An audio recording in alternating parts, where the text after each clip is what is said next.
Bab 781 Permintaan Kera Neraka Jahat. Nama, bereinkarnasi dengan sistem terkuat penulis. Plus mematikan mengatur ulang. William mengerutkan kening ketika mendengar permintaan kera neraka jahat. Jika dia hanya akan berhadapan dengan satu atau dua binatang buas segudang, dia pasti akan membantu kenalan lamanya. Bagaimanapun, penjaga hutan telah menolongnya di masa lalu. Sayangnya, lebih dari selusin binatang buas segudang mengincar buah itu. William yakin bahwa mereka semua ingin mendapatkannya untuk berevolusi menjadi dewa semu dengan garis keturunan yang kuat. Yang mulia, bukannya aku tidak ingin membantumu, tetapi sangat sulit bagiku untuk melakukannya, jawab William. Tikus teror bergaris hitam, serta binatang buas segudang yang mengintai dalam bayang-bayang dapat dengan mudah membunuh kita dengan satu tamparan.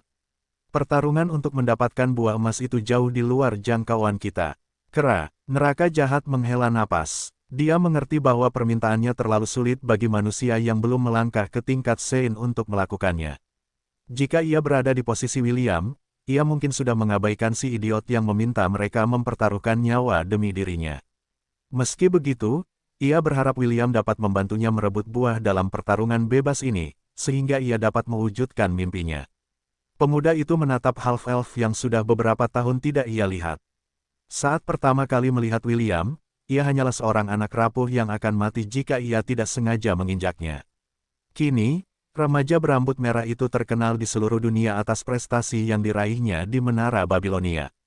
Karena itu, kera neraka jahat mengira bahwa half-elf itu akan dapat membantunya mencapai keinginan seumur hidupnya untuk menjadi manusia. Dimengerti, kata kera neraka jahat. Maaf karena meminta terlalu banyak. William menggaruk kepalanya tak berdaya saat melihat kekecewaan di wajah pemuda itu.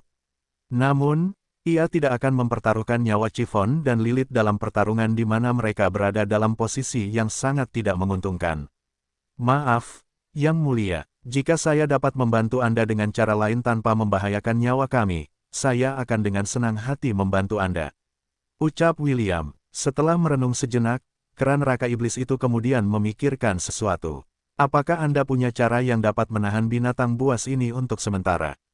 Tanya pemuda itu. Meskipun hanya berlangsung beberapa detik, itu sudah lebih dari cukup bagi saya untuk meraih buah itu dan melarikan diri. Berhasil atau tidak, saya akan berutang budi kepada Anda. Bagaimana? William mengusap dagunya sambil mengamati buah itu dari kejauhan. Menunda mereka selama beberapa detik bukanlah hal yang mustahil, jawab William setelah mengamati selama 1 menit. Benarkah? Itu hebat. Saya sudah berada di sini selama 2 bulan, dan selama itu, saya telah memperhatikan buah itu dengan saksama. Menurut perkiraanku, ia akan mencapai kematangan besok. Bagus, itu akan memberiku cukup waktu untuk bersiap. Ngomong-ngomong, Yang Mulia, apakah ada tempat di mana kita bisa beristirahat? Kami baru saja memasuki tanah terlarang dan kami masih sedikit lelah setelah perjalanan kami. Aku ingin tahu apakah Anda dapat membantu kami dengan masalah ini. Kera neraka jahat menganggukkan kepalanya tanda mengerti. Aku telah membuat tempat tinggal sementara di dekat area ini. Aku jamin itu aman. Kalian semua dapat beristirahat di sana untuk sementara waktu. Terima kasih, Yang Mulia. Tidak, akulah yang seharusnya berterima kasih padamu. Dengan bantuanmu, peluangku untuk mendapatkan buah itu akan meningkat pesat. Kera neraka jahat melirik buah itu untuk memastikan bahwa dia tidak salah menghitung waktu kapan buah itu akan matang. Setelah 2 menit mengamati, dia memutuskan bahwa waktu yang telah dia perkirakan perlu beberapa penyesuaian. Setelah memastikan bahwa semuanya beres, dia memberi isyarat kepada William dan kelompoknya untuk mengikutinya. 10 menit berlalu dan mereka tiba di sebuah pohon yang tidak menonjol dari pohon-pohon di sebelahnya. Pemuda itu lalu mengetuk batang pohon itu 3 kali, lalu berhenti selama 5 detik sebelum mengetuk 2 kali. Tiba-tiba, sebuah pintu setinggi 2 meter muncul di depan mereka, yang dibuka dengan mudah oleh pemuda itu. Masuklah, ajak pemuda itu. Maaf kalau di dalam berantakan. Aku tidak menyangka akan kedatangan tamu. William mengangguk dan memasuki pintu sambil memegang tangan Chiffon. Bertentangan dengan apa yang diharapkannya, bagian dalam pohon itu sangat luas. Ini mengingatkannya pada Eternity, artefak yang dimiliki dan digunakan Selin selama pelatihan mereka. Ada 3 lantai di rumah ini, kata pemuda itu. Kamar tidur dapat ditemukan di lantai 3. Silakan ikuti aku. Ketiganya saling melirik sebelum mengikuti di belakang pemuda itu. Segera mereka tiba di lantai 3 tempat beberapa pintu dapat terlihat. Ada total 9 kamar tidur di sini, pemuda itu menjelaskan. Semuanya sama, jadi tidak masalah kamar mana yang kamu pilih. Silakan ambil kamar manapun yang kamu suka. Jika kamu membutuhkan aku akan berada di lantai pertama. Setelah kera neraka iblis pergi, William mendekati pintu terdekat dan membukanya. Kamar itu juga cukup luas. Jika dia boleh memperkirakan seberapa besar kamar itu, setidaknya 2 kali ukuran kamar asramanya di Akademi Hestia. Tempat tidur itu cukup besar untuk menampung 6 orang, dan Chiffon dengan senang hati melompat ke dalamnya untuk memeriksa seberapa nyaman tempat tidur itu. Melihat gadis berambut merah muda itu berguling di atas tempat tidur, William dapat mengatakan bahwa gadis itu sangat puas dengan tempat tidur itu. Kita akan menempati kamar ini, kata William sambil menatap Lilith. Bagaimana denganmu? Lilith merenung sejenak sebelum mengambil keputusan. Aku akan tinggal bersama kalian berdua, jawab Lilith. Untuk berjaga-jaga jika terjadi sesuatu yang tidak terduga, akan lebih baik jika kita bertiga bersama. William tidak menemukan sesuatu yang salah dengan kata-kata Lilith, jadi dia menganggukkan kepalanya tanda setuju. Dia kemudian mengeluarkan beberapa keranjang dari cincin penyimpanannya dan meletakkannya di atas meja. Apakah kamu lapar? Tanya William. Mari kita makan malam lebih awal sebelum kita beristirahat. Meskipun kita tidak akan berpartisipasi aktif dalam pertempuran untuk mendapatkan buah emas, kita masih membutuhkan kekuatan untuk melarikan diri jika keadaan berubah menjadi lebih buruk. Lilith melirik makanan di atas meja dan menganggukkan kepalanya. Karena dia telah mengosongkan perutnya beberapa saat yang lalu, sejujurnya, dia sangat lapar. Saat menyebut makanan, Chiffon berhenti bermain di tempat tidur dan mendekati meja untuk makan. Sementara ketiganya makan, kera neraka iblis duduk bersila di lantai pertama dengan mata tertutup. Dia telah meninggalkan bangsal ajaib di dekat pohon yang memungkinkannya mengamati buah emas, serta binatang buas yang perlahan berkumpul di sekitarnya. Dia merasa sedikit cemas karena jumlah monster yang berkumpul di pohon merah darah itu telah meningkat. Tikus teror bergaris hitam kelima bahkan bergabung dengan rekan-rekannya untuk meningkatkan peluang mereka mengamankan buah itu. Aku hanya punya satu kesempatan, gumam pemuda itu. Aku hanya berharap rencana penahanan William akan berhasil. 1 jam sebelum matahari terbit, William mendengar ketukan di pintu kamar mereka. Sudah waktunya, suara pemuda itu terdengar dari balik pintu. Temui aku di lantai pertama secepatnya.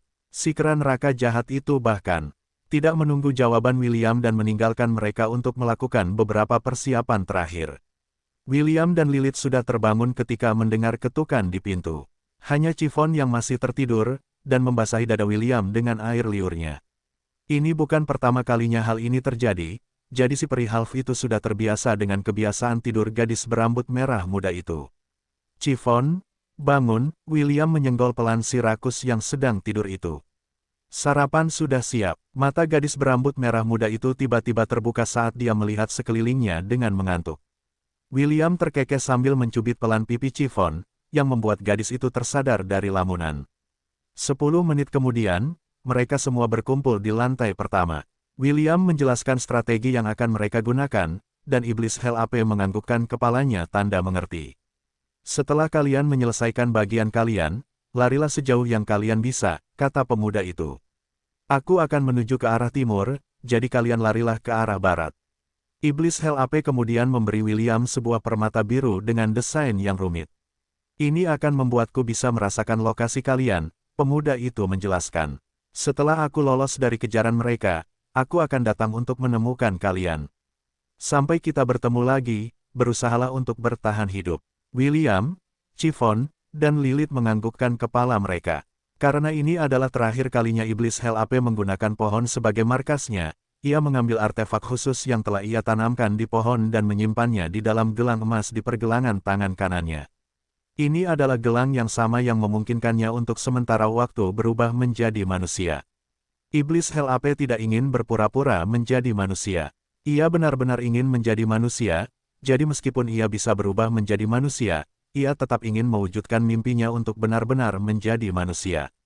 Saat mereka mendekati tempat terbuka itu, William, Chiffon, dan Lilith dapat merasakan tekanan berat yang terus meningkat dengan setiap langkah yang mereka ambil. Ini lebih berbahaya dari yang kukira, gumam William saat dia berkeringat dingin setelah Optimus memberinya jumlah bis yang bersaing untuk mendapatkan buah emas. 30 miliar bis. Itulah jumlah total bis yang telah berkumpul di tempat terbuka itu untuk merebut buah yang mulai mengeluarkan aroma yang sangat harum. Setelah melihatnya sekilas, William menyadari bahwa buah itu telah mencapai tingkat kematangan 99%. Pada dasarnya, buah itu bisa jatuh kapan saja dari sekarang dan, begitu itu terjadi, Royal Rumble yang dahsyat pasti akan terjadi. Jika 30.000 binatang tiba-tiba muncul di benua tengah, para leluhur dari keluarga-keluarga berpengaruh, raja-raja dan kaisar-kaisar dari wilayah kekuasaan mereka masing-masing, akan berdoa kepada dewa dan dewi mereka masing-masing untuk memohon keselamatan. Untungnya, ribuan binatang yang lahir di tanah terlarang tidak akan dapat meninggalkannya karena pembatasan kuat yang dimiliki oleh wilayah tersebut. William merasakan hawa dingin menjalar di tulang punggungnya karena ia mengerti bahwa ribuan binatang di tempat terbuka itu hanya sejumlah kecil dibandingkan dengan keseluruhan populasi binatang di dalam tempat suci ketujuh. Sebagai dunia yang independen, tempat suci ketujuh sama besarnya dengan benua tengah, dan banyak binatang yang lebih kuat bersembunyi di dalam hamparan tanahnya yang luas. Ingat, setelah kau mengalihkan perhatian mereka, larilah tanpa menoleh ke belakang, pemuda itu mengingatkan. Jika kau memiliki teknik gerakan instan, gunakan segera. Ekspresi Chiffon dan Lilith memucat ketika mereka mendengar peringatan pemuda itu. Jika memungkinkan, mereka tidak ingin mengalaminya lagi. Jika bukan, karena situasi tegang saat ini, William pasti sudah menggoda kedua gadis berwajah pucat itu karena kesulitan yang akan mereka hadapi. Jangan khawatir, aku tidak akan membuat kalian berdua menderita, kata William. Chiffon, aku akan menyerahkan Lilith di tanganmu. Chiffon menatap William dan menganggukkan kepalanya tanda mengerti. Aku mengerti, hati-hati, Will. Gadis berambut merah muda itu kemudian meraih tangan Lilith saat dia melangkah maju. Lilith terkejut dengan tindakan Chiffon, tetapi sebelum dia sempat meminta penjelasan, sebuah portal muncul di depannya. Beberapa detik kemudian, kedua gadis itu berhasil memasuki Thousand Beast Domain. Meskipun William tahu bahwa berbagi rahasia ini dengan Lilith mungkin akan menimbulkan komplikasi di kemudian hari, operasi ini terlalu berbahaya bagi mereka untuk ikut serta. Half-Elf itu yakin bahwa dia bisa melarikan diri jika dia sendirian. Namun, jika dia menyeret Chiffon dan Lilith selama pelariannya, itu mungkin akan menimbulkan konsekuensi yang tidak ingin dia tanggung. Kau membuat pilihan yang tepat, kata pemuda itu sambil menepuk bahu William. Aku pergi. Semoga beruntung, jawab William. Semoga para dewa menghujanimu dengan berkat mereka. Si kera neraka iblis tersenyum sambil berjalan menuju pohon, yang kini dikelilingi oleh banyak binatang buas yang tidak lebih lemah darinya. Kelima tikus teror bergaris hitam mendesis pada binatang buas yang mencoba mendekati pohon itu. Jelas, mereka bertekad untuk mempertahankan diri dan memperoleh buah emas itu dengan cara apapun. Pemuda itu menarik napas dalam-dalam sebelum berubah menjadi kera neraka iblis yang ganas yang lahir dari lubang neraka. Api ungu gelap menyelimuti tubuhnya saat ia mempersiapkan diri untuk bertarung dengan segala yang dimilikinya. Seolah menunggu saat itu, suara retakan keras bergema di udara. Beberapa retakan muncul di permukaan buah emas, saat aroma harum di udara semakin kuat. Berbagai binatang buas kemudian mulai menunjukkan taring mereka saat mereka juga bersiap untuk merebut buah yang hampir jatuh. Tiba-tiba, seluruh buah emas hancur dan bola emas, tidak lebih besar dari bola basket jatuh bersama dengan pecahan cangkang buah yang melindunginya hingga mencapai kematangan. Sekarang, kera neraka iblis berteriak kepada William melalui telepati saat ia menyerbu ke arah buah yang jatuh. William melemparkan lollipop di tangannya dan mengaktifkan Lightning Strider, terbang ke arah timur. Karena perhatian semua orang tertuju pada buah yang jatuh, mereka tidak menyadari lollipop yang telah dilempar William dengan menggunakan kekuatan seni perang tembakan cepat bentuk pertamanya, Railgun. Lollipop ini tiba di depan buah emas yang jatuh dan cahaya yang menyilaukan meletus dalam sekejap. Berbagai binatang segudang terkejut dan semuanya menjerit kesakitan oleh kecerahan tiba-tiba yang mengubah dunia mereka sepenuhnya menjadi putih. Kera neraka iblis kemudian menyambar buah yang jatuh dan berlari ke arah timur dengan sekuat tenaga. Ia tahu bahwa setelah para binatang mendapatkan kembali posisi mereka, mereka semua akan mengejarnya dan mencabik-cabik kera neraka iblis. William bahkan tidak repot-repot untuk melirik ke belakangnya, dan hanya meninggalkan tempat kejadian dengan kecepatan kilat. Ia dengan tulus berharap bahwa lain kali ia bertemu dengan kera neraka iblis, yang terakhir akan telah mengambil langkah terakhir untuk mewujudkan keinginannya yang telah lama disayangi, di mana kita. Lilith melihat sekelilingnya dengan tercengang. Kita berada di wilayah 1000 binatang, jawab Chiffon. Ikut aku. Chiffon menarik Lilith saat mereka berjalan menuju villa di kejauhan. Sepanjang jalan, Lilith melihat beberapa binatang melihat ke arah mereka. Yang terlemah di antara binatang-binatang ini adalah tingkat B, dan Lilith dapat melihat bahwa mereka semua menatapnya dengan rasa ingin tahu. Tak lama kemudian dua burung terbang turun dari langit. Lilith tahu siapa burung-burung ini karena mereka pernah melihatnya belum lama ini. Mereka tidak lain adalah sahabat binatang Chiffon, B1 dan B2.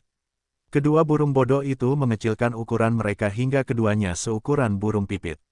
Mereka kemudian hinggap di bahu kiri dan kanan Chiffon, dan mulai mengobrol dengannya tentang hal-hal acak. Sesaat kemudian, seekor anak babi emas kecil berlari dari villa dan berhenti di samping kaki Chiffon. Chiffon dengan senang hati mengangkat anak babi kecil itu dan menepuk kepalanya. Anak babi itu mendengus pelan saat menutup matanya. Jelas, makhluk itu menikmati perhatian gadis berambut merah muda itu. Setelah beberapa menit berjalan, mereka akhirnya tiba di villa, tempat Charmaine dan beberapa elf menyambut mereka dengan senyuman. Lady Chiffon, apakah Anda ingin makan camilan? Tanya Charmaine. Kami baru saja memasak beberapa panekuk dan masih hangat. Chiffon merasa bimbang setelah mendengar kata-kata Charmaine. Sebagai seseorang yang menanggung dosa kerakusan, makan adalah hal yang wajar baginya. Namun, William telah memberitahunya melalui telepati bahwa mereka harus bersembunyi di Thousand Beast Domain, sementara dia membantu iblis Hell AP mengamankan buah emas dari para pesaingnya. William menambahkan bahwa dia akan memanggil mereka setelah ancaman itu berlalu, jadi Chiffon tidak tahu apakah dia harus menerima tawaran Charmaine atau menunggu kabar dari William. Terima kasih, Charmaine, jawab Chiffon. Aku hanya menunggu Will memanggil kita kembali keluar. Lilith, di sisi lain, menatap Charmaine dan para elf lainnya dengan rasa ingin tahu. Dia cukup penasaran dengan jenis pakaian yang mereka kenakan karena dia belum pernah melihat pakaian seperti itu sebelumnya. Charmaine dan para elf mengenakan kostum Brenda, yang menonjolkan kecantikan alami mereka. Meskipun dia tidak mengerti situasi saat ini, sikap rendah hati para elf membuatnya merasa bahwa mereka bekerja di bawah William. Mungkinkah mereka elf yang ditangkapnya selama perang di benua tengah? Pikir Lilith. Ini adalah satu-satunya penjelasan yang dapat dia pikirkan. Dia juga terkejut bahwa William memiliki banyak wanita yang melayani di bawahnya. Tiba-tiba, sebuah pertanyaan muncul di dalam kepala Lilith.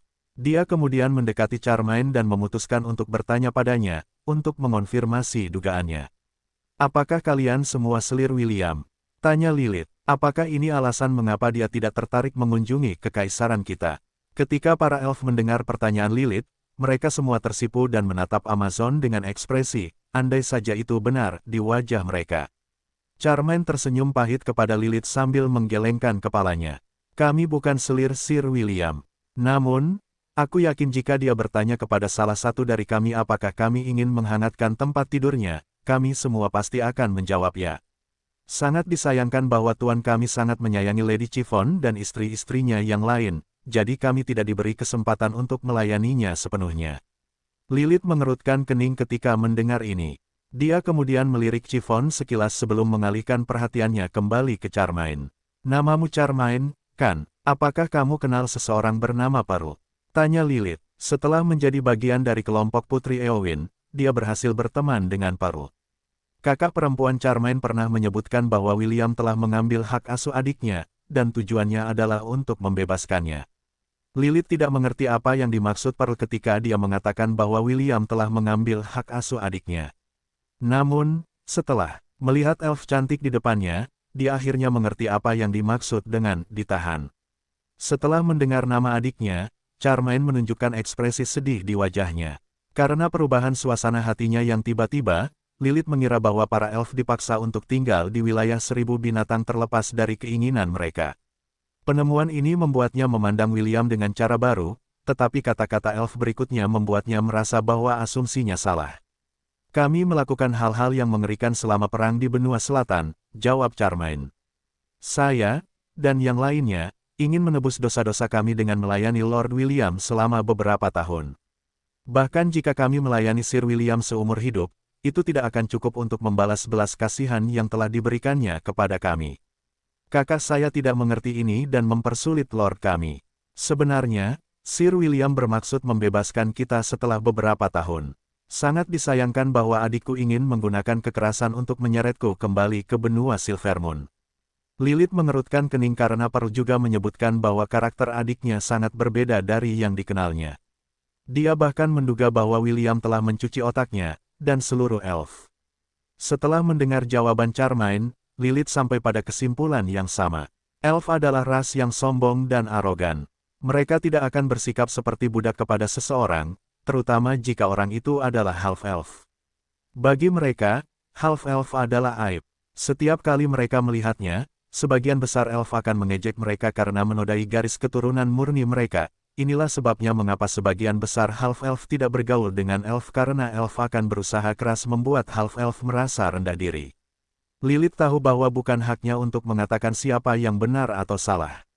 Dia tidak memiliki hubungan yang baik dengan para peri, jadi dia tidak terlalu peduli dengan keadaan mereka. Namun, karena dia dapat bertemu dengan Carmine, dia pikir Pearl akan berutang budi padanya jika dia memainkan kartunya dengan benar. Apakah kamu ingin aku menyampaikan pesan kepada saudara perempuanmu? Tanya Lilith. Tentu saja, itu harus menunggu sampai kita tiba di akademi. Namun, jika kamu ingin mengatakan sesuatu kepada saudara perempuanmu, aku dapat membantumu dan menyampaikan pesanmu kepadanya. Carmine berpikir sejenak sebelum menatap Lilith dengan ekspresi serius di wajahnya. Tolong, katakan padanya untuk menunggu beberapa tahun lagi, jawab Carmine. Aku berjanji untuk kembali bersamanya ke benua bulan perak setelah masa penebusan dosaku selesai. Lilith mengangguk. Apakah Carmine telah dicuci otak atau tidak, itu bukan urusannya. Pemenang perang berhak memperlakukan yang kalah sebagai budak. Itulah aturan penaklukan di benua tengah, jadi dia tidak merasa ada yang aneh dengan ini. Putri Amazon itu kemudian berjalan ke arah Carmine dan membisikkan sesuatu di telinganya. Apakah ada kejadian di mana dia menunjukkan tanda-tanda ingin melakukannya denganmu? Bisik Lilith. Dia sangat ingin tahu apakah William adalah orang yang penuh nafsu. Jika jawabannya ya, ini akan memungkinkannya untuk merumuskan rencana tentang cara membujuk half-elf itu agar tidur dengan saudara perempuannya. Bisikan Lilith membuat wajah Carmine memerah. Tidak, jawab Carmine. Bahkan ada sedikit kekecewaan dalam suaranya, yang membuat Lilith membelalakkan matanya karena terkejut. Jadi, dia bukan orang yang penuh nafsu, renung Lilith. Setidaknya dia tidak seperti pria yang hanya berpikir dengan bagian bawah tubuhnya. Entah mengapa, Lilith merasa sedih, dan lega pada saat yang sama setelah mendengar jawaban Carmine. Sebagian dari dirinya menginginkan William menjadi pria yang dia harapkan. Setengah lainnya menginginkan half-elf berbeda dari yang lain. Seorang pria yang memiliki prinsip dan tidak akan memperlakukan wanita sebagai alat untuk memuaskan nafsunya. Sekarang dia akhirnya mengerti mengapa William dengan sopan menolak rayuan halus yang diberikan gadis-gadis di kelas mereka dari waktu ke waktu. Ini juga menjelaskan mengapa half-elf tidak tertarik dengan tawarannya untuk melahirkan bayinya. Tentu saja, Lilith tidak menyadari bahwa Putri Sidoni telah melakukan ini di masa lalu. Jika Putri Amazon hanya tahu bahwa kecantikan yang penuh nafsu itu telah mengambil inisiatif untuk meminta bayi William, Lilith pasti akan meminta nasihat putri cantik itu tentang cara mengamankan benih half-elf untuk kemajuan kekaisaran Amazon. William tidak menyadari bahwa Lilith sudah mulai mendapatkan gambaran yang lebih baik tentang karakternya dari para elf cantik yang melayani di bawahnya. Dia sibuk mencari tempat yang aman untuk mendarat, setelah berpisah dengan iblis Hell AP. Half-elf itu telah memerintahkan Optimus untuk memasang pelacak pada kenalannya, dan berdasarkan pemantauan sistem, iblis Hell AP telah mengamankan buah emas, dan sekarang sedang dikejar oleh para binatang buas yang tidak menginginkan apapun selain mencabik-cabiknya. Sesuai dengan kata-katanya, iblis Hell AP bergerak ke arah barat, menarik para binatang buas menjauh dari William. Setelah setengah jam mencari tempat yang aman untuk bersembunyi, William keluar dari hutan, dan menemukan dirinya di sebuah lembah, dikelilingi oleh pegunungan. Half-elf itu kemudian mendarat di area yang tidak mencolok, dan mengamati sekelilingnya. Sampai dia memastikan bahwa tempat itu memang aman, dia tidak akan membiarkan Chiffon dan Lilith keluar dari wilayah 1000 binatang buas. Setelah mengamati sekelilingnya selama beberapa menit, dia memanggil burung pelangi dan menyuruh mereka menjelajahi lembah. Terbanglah ke arah yang berbeda, dan utamakan keselamatan kalian, perintah William. Jangan pernah berhadapan dengan monster apapun yang mungkin kalian temui di sepanjang jalan. Tujuan kita adalah menjelajahi bagian dari tanah terlarang ini. Semua burung pelangi menyuarakan persetujuan mereka dan berpencar ke arah yang berbeda. Bahkan B1 dan B2 sekali lagi dimobilisasi untuk menjelajahi daerah sekitarnya. Optimus akan memantau burung pelangi dan memetakan daerah yang telah mereka lalui. Sistem kemudian akan memeriksa setiap potensi ancaman yang dapat membahayakan William dan rekan-rekannya. Selain itu, Optimus juga dapat menggunakan kesempatan ini untuk memindai tanah untuk mencari harta karun. Meskipun ada hukum yang kuat yang mencegahnya memindai harta karun yang terkubur di bawah tanah, memindai sumber daya berharga yang dapat ditemukan di atas tanah masih merupakan sesuatu yang berada dalam kemampuannya. Sementara ini terjadi, kera neraka iblis mengalami kesulitan melarikan diri dari para pengejarnya. Di antara mereka yang mengincar buah emas itu ada dua binatang terbang. Salah satunya adalah makhluk seperti burung hantu, yang lainnya adalah wyvern. Kedua binatang buas itu menguncinya dari langit, sementara tikus-tikus dan binatang buas lainnya mengejarnya di tanah. Si kera neraka iblis tidak dapat memakan buah itu saat ini karena akan membuatnya tidak bisa bergerak. Jika itu terjadi, makhluk-makhluk itu pasti akan mengejarnya dan mengambil buah emas dari mayatnya. Ia juga menderita beberapa luka karena beberapa binatang buas memiliki serangan jarak jauh yang menyerempet tubuhnya. Meskipun ia mencoba melawan dengan menembakkan bola-bola api dan menyemprotkan awan asam di belakangnya, binatang buas segudang yang mengejarnya bukanlah orang yang mudah menyerah. Yang memperburuk keadaan adalah para binatang buas yang berada di sepanjang jalannya juga merasakan harta karun yang dibawanya. Hal ini dengan cepat meningkatkan jumlah pengejar, yang membuat kera neraka jahat tak berdaya. Beberapa jam berlalu dan kera neraka jahat menemukan dirinya di tepi jurang. Di depannya ada segerombolan monster. Di belakangnya, ada jurang yang panjang, di mana sungai ungu menunggu di dasarnya. Kera neraka jahat lebih suka menghadapi gerombolan monster di depannya, daripada melompat ke sungai. Dia mungkin baru berada di dalam tempat suci ketujuh selama lebih dari 2 bulan, tetapi dia mengerti bahwa ada beberapa hal yang harus dia hindari dengan cara apapun. Sungai ungu yang mengalir di seluruh tempat suci ketujuh adalah sungai samsara. Siapapun yang jatuh di sungai ini akan mengalami siklus kematian dan kelahiran kembali yang terus-menerus. Tentu saja, itu tidak berarti bahwa semua harapan hilang. Menurut informasi dari segelintir orang yang selamat yang telah melarikan diri dari tempat suci ketujuh, mereka yang jatuh di sungai memiliki kesempatan untuk diselamatkan. Namun, peluang untuk melepaskan diri dari cengkeraman samsara sangatlah tipis. Bahkan iblis kera neraka yang sudah putus asa tidak berpikir untuk melompat ke sungai demi menyelamatkan hidupnya. Kurasa, aku hanya bisa menggunakan cara ini, pikir iblis kera neraka sambil menggertakkan giginya. Jika memungkinkan, dia tidak ingin melakukan ini, tetapi dia tidak punya pilihan lain selain melakukannya.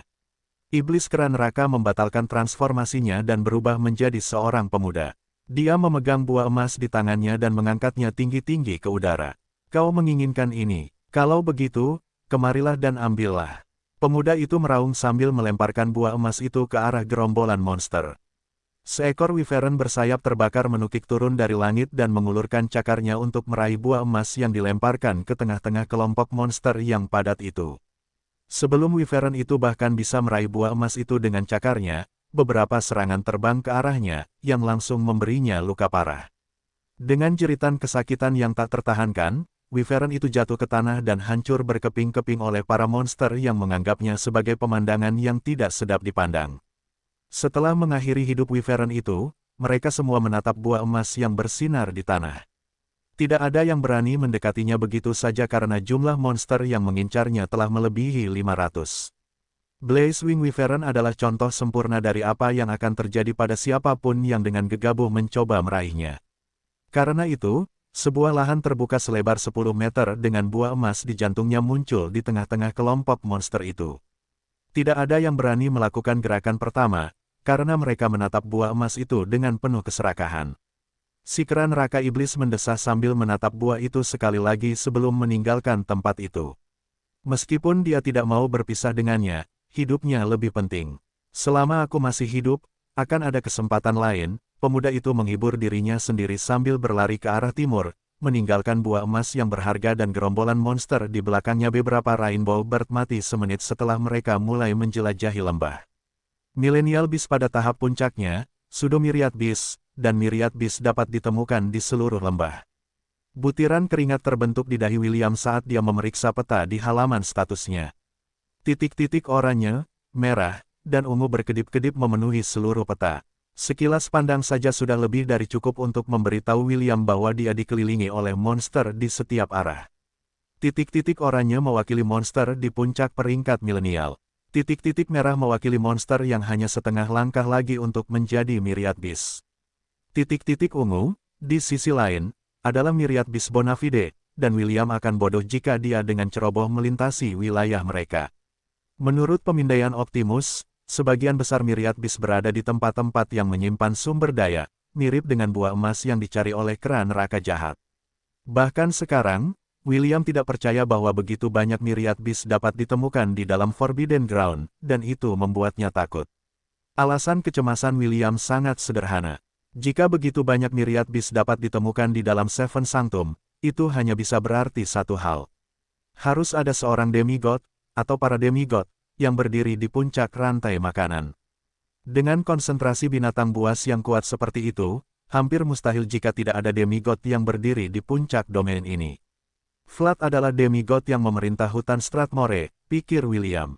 Karena memang begitu, aku harus mempersiapkan diri untuk skenario terburuk. Setelah mendapatkan pemahaman umum tentang sekelilingnya, William mulai bergerak. Dia melangkah dengan ringan melalui wilayah binatang buas yang kuat di lembah, dan menjauh dari domain Myriad Beast. Dia berjalan ke utara, karena salah satu burung angrai melihat sambaran petir ke arah itu. Meskipun dia tidak terlalu yakin dengan firasatnya, dia percaya bahwa Hall of Thunder seharusnya berada di tempat yang terdapat petir.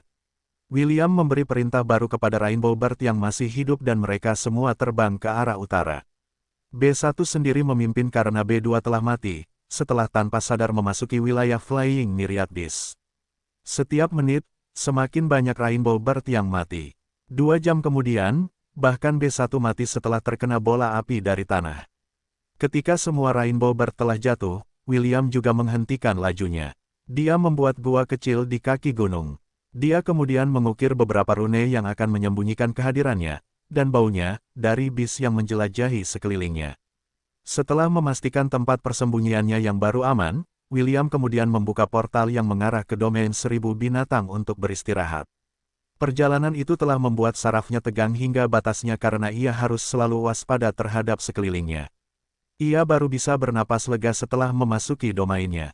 Saat ia muncul di luar villa, Chiffon langsung merasakan kehadirannya dan berlari. "Will, kau baik-baik saja?" tanya Chiffon sambil menatapnya. "Aku merasakan kematian B1 dan B2 dan menjadi khawatir tentang keselamatanmu. Selain itu, wajahmu terlihat pucat. Apa terjadi sesuatu di luar?" William mendesah sambil memeluk Chiffon dengan lembut dan menepuk kepalanya. "Untuk sementara, kau dan Lilith akan tinggal di sini," jawab William. "Terlalu berbahaya untuk pergi keluar." Chiffon mengangguk dan menarik William ke arah villa. "Apakah di luar seburuk itu?" tanya Lilith. Ia mengikuti Chiffon ketika yang terakhir merasakan kehadiran William, jadi ia dapat mendengar pembicaraan mereka. "Ya," jawab William. Lilith kemudian menatap William dengan ekspresi serius di wajahnya saat dia mengajukan pertanyaan kepadanya. "Apakah benar-benar tidak apa-apa bagiku untuk mengetahui tentang tempat ini?" tanya Lilith. "Atau apakah kau berencana untuk mencuci otakku seperti yang kau lakukan pada para peri itu?" Lilith bukanlah orang bodoh. Meskipun dia baru berada di dalam domain 1000 binatang selama beberapa jam, dia tahu bahwa dia telah menemukan rahasia utama William. Sang Amazon takut bahwa untuk melindungi rahasianya, William akan menggunakan cara-cara curang untuk mencegahnya membocorkan rahasianya kepada orang lain. William tersenyum jahat saat dia menatap Lilith. "Sekarang setelah kau mengetahui rahasiaku, kau tidak akan bisa meninggalkan tempat ini hidup-hidup, itulah yang ingin kukatakan, tetapi kau bisa tenang saja. Aku tidak akan mencuci otakmu atau melakukan apapun padamu." Sang peri setengah tersenyum saat dia mendekati Lilith. "Yang ku minta hanyalah agar kau merahasiakan semua yang kau lihat di sini." "Hanya itu?" tanya Lilith. "Hanya janji lisan bahwa aku tidak akan mengatakan apapun tentang domain milikmu ini." Putri Amazon mendengus. Aku tidak tahu apakah kau berani atau bodoh. Apa kau tidak takut aku akan mengkhianati kepercayaanmu? Meskipun berisiko, aku telah memutuskan untuk mempercayaimu kali ini. William menatap Lilith dengan ekspresi serius. Jika kau berbagi rahasia ini dengan siapapun, terutama ibumu, aku tidak akan pernah mempercayaimu lagi selama sisa hidupku. Apa kau masih anak-anak? Goda Lilith. Memangnya kenapa kalau kamu tidak percaya padaku seumur hidupmu? Apa kamu pikir aku tidak akan bisa tidur malam ini karena tahu kamu kecewa padaku? William tidak mengatakan apapun terhadap provokasi Lilith. Dia hanya tersenyum dan menarik Chiffon menuju villa. Ia sangat lelah dan ingin beristirahat secepatnya. Meskipun ada kemungkinan Lilith akan mengkhianatinya, ia memutuskan untuk mempercayainya untuk sementara waktu. Sebenarnya, ia merasa lega ketika Lilith berinisiatif untuk memberitahunya bahwa ada kemungkinan Lilith akan mengkhianatinya. William dapat melihat dari kata-kata dan tindakan Lilith bahwa ia adalah orang yang sangat cerdas. Jika Putri Amazon itu tidak menyuarakan pikirannya dengan lantang dan tetap diam, William akan merasa lebih cemas karena itu berarti ada kemungkinan lebih besar Lilith mengkhianatinya. Lilith memperhatikan punggungnya yang menjauh dengan ekspresi menilai. Ia dapat melihat bahwa William benar-benar kelelahan dan tidak memiliki kekuatan untuk berdebat dengannya. Selain itu, ketika William mengatakan bahwa ia bersedia mempercayainya sekali saja, Putri Amazon itu merasa bahwa tekanan telah menghilang dari pundaknya. Tidak seperti ekspresinya yang tenang di permukaan, ia cukup cemas dengan kemungkinan dicuci otaknya oleh William. Jika itu terjadi, apakah ia akan tetap menjadi dirinya sendiri? Atau apakah ia akan menjadi budak seperti Charmaine dan yang lainnya? Pikiran ini membuatnya takut. Untungnya, William telah menghilangkan rasa takutnya dengan beberapa patah kata. Setelah mengambil keputusan, Lilith melangkah menuju villa dengan penuh tekad. Ia memutuskan untuk mengenal William lebih jauh. Lilith ingin mengetahui lebih jauh tentang anak laki-laki yang telah membersihkan Devil's Floor. Ia ingin mengetahui lebih jauh tentang anak laki-laki yang telah dipilih oleh saudara-saudara perempuannya yang tergabung dalam Seven Deadly Sins. Sangat sulit bagi seseorang untuk menerima mereka karena mereka adalah orang-orang abnormal yang melanggar aturan dunia. Meski begitu, dua saudara perempuannya telah menikah dengan William. Tidak banyak orang yang dapat menerima mereka apa adanya, dan kisah cinta para pendahulu mereka hampir selalu berakhir dengan tragedi. Putri Amazon ingin mengetahui mengapa Putri Sidoni dan Chiffon memilih William untuk menjadi pasangan hidup mereka. Terakhir, ia ingin mengetahui lebih jauh tentang anak laki-laki yang mengatakan bahwa ia bersedia mempercayainya. Lilith tidak pernah mempercayai siapapun selain ibunya dan Dewi Mamen. Baginya, kata trust memiliki makna simbolis, dan tidak boleh digunakan begitu saja. Baiklah, gumam Lilith sambil berjalan dengan langkah mantap menuju villa. Aku juga akan mempercayaimu sekali. Jika kau mengingkari janjimu, aku bersumpah akan membuatmu menyesalinya seumur hidupmu. Jauh di atas kuil 10.000 dewa, Dewi Mamen tersenyum tipis. Putriku, mempercayai orang itu sulit. Mengetahui siapa yang harus dipercaya lebih sulit, Mamen terkekeh. Jangan khawatir, jika half-elf itu berani menyakitimu dengan cara apapun, aku akan mencuri segalanya darinya. Sampai kewarasannya pun hilang, apa yang kalian berdua lakukan di sini? Tanya Lilith, seharusnya aku yang bertanya itu. Apa yang kalian lakukan di sini? Putri Sidoni bertanya balik. Ian yang berdiri di samping sang putri cantik menatap Lilith dengan heran karena ia tidak menyangka akan melihat Amazon di dalam Thousand Beast Domain. Putri Sidoni dan Ian tahu betapa pentingnya rahasia ini bagi William. Jika half-elf itu terpaksa membawa Lilith ke sini, itu hanya berarti satu hal, yaitu bahwa Forbidden Ground adalah tempat yang benar-benar berbahaya. Lilith mengabaikan pertanyaan Putri Sidoni dan mengajukan pertanyaan lain sebagai balasan. Bukankah kalian berdua seharusnya berada di akademi? Bagaimana kalian berdua bisa berakhir di sini? Putri Sidoni mengabaikan pertanyaan Lilith dan berjalan menuju Charmaine yang baru saja selesai menyiapkan makan malam.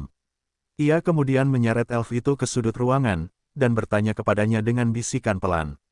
Di sisi lain, Ian bertanya kepada Lilith seperti apa Forbidden Ground itu. Lilith tidak berminat untuk menjawab pertanyaan apapun, karena tidak ada satupun pertanyaannya yang terjawab. Pada akhirnya, dia juga mengabaikan Ian dan pergi ke meja makan untuk makan. Pada saat itulah Chiffon muncul di ruang tamu. Ian memanfaatkan kesempatan itu untuk bertanya kepada gadis berambut merah muda itu bagaimana keadaan mereka di dalam Forbidden Ground. Lilith memperhatikan dengan saksama pembicaraan Ian dan Chiffon. Dari apa yang dia amati, Chiffon dan Charmaine tidak menunjukkan ekspresi terkejut ketika Putri Sidoni dan Ian muncul. Itu hanya membuktikan bahwa ini bukan pertama kalinya hal ini terjadi, dan Chiffon serta Charmaine sudah terbiasa melihat Putri Sidoni dan Ian tiba-tiba muncul di dalam Thousand Beast Domain. Jika dipikir-pikir, ini bukan hal yang aneh, pikir Lilith. Karena William mampu membawanya ke domain pribadinya, akan mudah untuk membawa orang lain ke dalamnya juga. Setelah Putri Sidoni dan Ian mendapatkan inti cerita, mereka tidak lagi menanyakan apapun kepada Lilith dan hanya menunggu William tiba di meja makan. 10 menit kemudian, half-elf itu mendekati meja makan sambil menahan menguap. Jelas, dia masih kelelahan dan hanya datang ke meja makan karena istri-istrinya datang berkunjung. Mereka semua makan dalam diam, dan satu-satunya hal yang mengeluarkan suara adalah peralatan makan yang biasa mereka gunakan untuk makan. Setelah makan malam, William berbicara dengan Lilith dan mengatakan kepadanya bahwa dunia luar masih berbahaya, dan dia harus tinggal di dalam villa untuk sementara waktu. Lilith menganggukkan kepalanya tanda mengerti karena dia secara pribadi telah mengalami betapa berbahayanya Forbidden Ground itu. Selain itu, dia ingin menjelajahi dan menyelidiki Thousand Beast Domain untuk mendapatkan pemahaman yang lebih baik tentangnya. Kau boleh pergi kemana saja, kecuali ke dataran luas di timur, kata William. Ada koloni Ants di sana dan mereka masih menjalani rehabilitasi. Jika kau memasuki wilayah mereka, mereka mungkin akan menyerangmu meskipun aku sudah memberi mereka perintah tegas untuk tidak menyerang penduduk domain ini. Demi keselamatanmu sendiri, jangan pergi ke sana. Kau mengerti? Baiklah, jawab Lilith. Tetap saja, aku heran kau tidak menjadikanku tahanan rumah. William tersenyum. Aku sudah bilang bahwa aku bersedia mempercayaimu. Ia kemudian meletakkan tangannya di bahu Lilith dan menatap matanya. Apakah aku salah mempercayaimu? Tanya William. Lilith bertemu pandang dengan William. Mata hijau muda William dan mata kuningnya sendiri saling menatap, tanpa berkedip. Tidak, jawab Lilith. Aku tidak akan merusak kepercayaanmu. Awalnya, Amazon ingin menggoda William, tetapi ia merasa bahwa ini bukan saat yang tepat untuk melakukannya. Karena itulah yang terjadi, dia memutuskan untuk menjawab dengan perasaan jujurnya, dan menyelesaikan masalah ini. Terima kasih. Bolehkah aku juga memanggilmu, Will? Begitu kata-katanya keluar dari bibirnya, Lilith segera menyadari bahwa dia telah berbicara tidak pada tempatnya.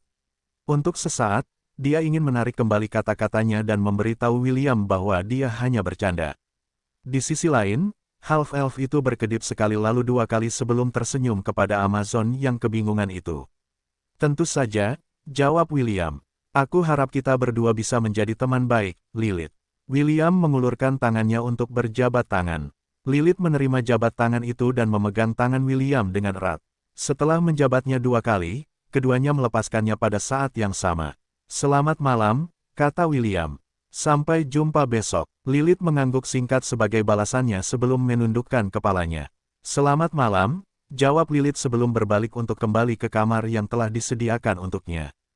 Putri Sidoni dan Ian saling melirik dengan tatapan penuh arti. Bagaimana menurutmu? Putri Sidoni bertanya. Ian hanya mengangkat bahu. Ia percaya pada William, jadi apapun yang diputuskan William di masa depan, ia pasti akan memberinya dukungan penuh. Melihat sikap sahabatnya, Putri Sidoni mengusap pelipisnya. Saat itu, ia dan Morgana telah meminta William untuk memberikan bayinya kepada mereka. Melihat wanita lain melakukan hal yang sama membuatnya menyadari betapa memalukannya hal itu. Kurang dari tidak apa-apa, kau terlalu khawatir, Sidoni. Aku tahu Darling tidak memiliki perasaan khusus terhadap Lilith. Lebih besar dari, tidak, kekhawatiranku bukanlah tentang Lilith yang berteman dengan William. Aku hanya khawatir keilahiannya tiba-tiba akan lepas kendali. Dia menanggung dosa keserakahan. Bagaimana jika di masa depan, dia menginginkan William untuk dirinya sendiri? Saat-saat itu tiba, sebaiknya kau dan aku bersiap untuk menempatkannya pada tempatnya. Kurang dari jangan khawatir. Saat-saat itu tiba, aku pasti akan berusaha sekuat tenaga dan membuatnya mengerti konsekuensi dari mencuri harta kita yang paling penting. Lebih besar dari, asalkan kau mengerti, Putri Sidoni juga tidak ingin berkonflik dengan Lilith. Setelah bertemu William, dia telah membuang keinginannya untuk menaklukkan dan berhenti membuat semua orang tunduk pada keinginannya. Jika dia tidak bertemu dengan half-elf yang telah menunjukkan padanya seperti apa cinta itu, dia mungkin akan berakhir sebagai makhluk paling hina di dunia, yang berkuasa atas orang lain melalui kekuatan pesonanya. Setelah mendesah dalam hatinya, dia melirik gadis berambut merah muda itu, yang sedang menatapnya dengan senyum di wajahnya. "Ada apa, Chiffon?" tanya Putri Sidoni. Chiffon menggelengkan kepalanya. "Tidak apa-apa, aku hanya senang bertemu denganmu dan William. Ada apa ini tiba-tiba? Aku hanya merasa diberkati bisa bersama semua orang yang aku cintai." Setelah mengucapkan kata-kata itu, Chiffon berjalan menuju William dan memegang tangan kirinya. Half-elf itu tersenyum dan menepuk kepalanya sebelum menoleh kembali ke arah Putri Sidoni dan Ian. Melihat tatapan penuh cinta dari suaminya, Putri Sidoni mengerti apa yang dimaksud Chiffon ketika dia mengatakan bahwa dia merasa diberkati karena bersama dengan semua orang yang dia cintai. Putri cantik itu merasakan sesuatu yang hangat menyebar di dalam dadanya, saat dia juga bergerak ke arah William untuk memegang tangan kanannya. "Aku mencintaimu, Will," bisik Putri Sidoni dan mencium pipi William. "Ayo kita ke kamar kita. Kurasa keilahianku mulai tak terkendali. Kau akan membantuku mengobatinya, kan?" "Tentu saja," jawab William sambil meremas tangan Putri Sidoni dengan lembut. Malam itu, di dalam kamar William, half-elf itu menghujani ketiga istrinya dengan cintanya. Meskipun dia tidak tahu mengapa Putri Sidoni dan Ashe tiba-tiba menjadi tegas, dia lebih dari senang untuk memuaskan cinta yang meluap yang mereka miliki untuknya. Sementara semua ini terjadi, Lilith berbaring di tempat tidurnya sambil memeluk bantal seolah-olah hidupnya bergantung padanya. Ketika dia mengarahkan pandangannya pada sebuah harta karun, tanda tak terlihat yang tidak dapat dideteksi akan muncul di tubuh mereka. Tidak masalah apakah itu sebuah benda atau orang yang hidup. Selama Lilith menganggap mereka sebagai harta karun, dia akan dapat mengetahui di mana mereka berada tidak peduli apapun. Kemampuannya ini juga memiliki beberapa bonus tambahan. Lilith akan dapat melihat, mendengar, dan merasakan apapun di sekitar benda yang ditandainya, seolah-olah dia adalah benda itu sendiri. Karena kemampuan ini, dia juga secara tidak sengaja menemukan rahasia Ian, yang sangat mengejutkannya. Namun, itu adalah hal yang paling tidak dia khawatirkan. Lilith tidak tahu bahwa menandai William akan membuatnya merasakan hal-hal yang belum pernah dirasakannya sebelumnya. Ia tidak tahu bahwa ia akan mengalami hal-hal yang belum pernah diketahuinya sebelumnya. Wajah Putri Amazon sudah semerah tomat, dan napasnya menjadi sangat tidak teratur.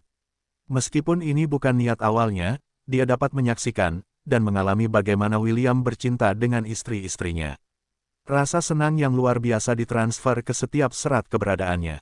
Dengan setiap erangan, Lilith merasakan jantungnya bergetar. Dengan setiap dorongan, tubuhnya menggigil dalam ekstasi. Gelombang demi gelombang sensasi euforia menyerang indranya, membuatnya tidak dapat berpikir dengan benar. "Ini buruk," pikir Lilith saat tangannya mencoba memadamkan api yang telah menelan seluruh tubuhnya. "Aku menginginkan ini, aku butuh ini." Keilahian Lilith perlahan terbangun dan kerinduan besar untuk mendapatkan half-elf mekar di dalam hatinya.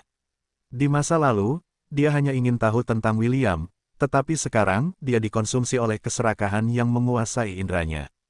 "Tenanglah," kata Lilith saat dia memutuskan hubungannya dengan William untuk sementara. Dia kemudian menggunakan tekadnya untuk melawan kekuatan keilahiannya yang tiba-tiba meledak, membuatnya terkejut. "Tenanglah, aku harus tenang." Lilith memejamkan matanya sambil terengah-engah. "Aku tidak ingin dia membenciku, jadi aku harus tenang."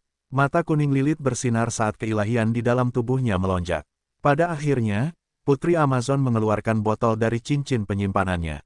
Dia buru-buru meminum isinya dan menutup matanya. "Semuanya akan baik-baik saja," pikir Lilith. "Aku akan baik-baik saja." Lilith mengulang kata-kata ini di dalam kepalanya berulang-ulang sampai efek ramuan itu mulai bekerja. Obat itu adalah ramuan tidur yang sangat kuat yang akan membuat siapapun pingsan selama beberapa jam setelah dikonsumsi. Ini adalah obat yang telah direncanakannya untuk digunakan pada William untuk menyeretnya kembali ke Kekaisaran Ares ketika ada kesempatan.